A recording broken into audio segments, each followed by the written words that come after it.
كبرت يا بنتي وكبرت معاك أيامك، خدت من عمري واديتك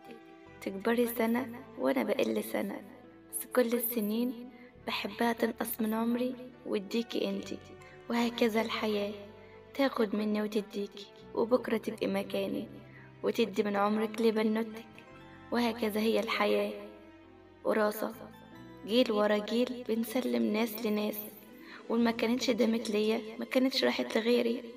ولو كده يا بنات عايزة اقول لكم عيشوا بسعادة وحب، ازرعوا بولادكم من صغرهم كل حاجة حلوة عشان لما يكبروا هيردوها لكم، احضنوا ولادكم كويس عشان لما يكبروا ما يتكسفوش منك، ويقدروا يردوا الحضن ده ليكي لما يكون انت محتاجاه، مش يبعدوا عنك ويهجروكي. لازم تزرعي في ولادك عشان تحصدي، وكل ما بتتمني لهم الحب هما كمان هيردوا لك الحب وبزيادة.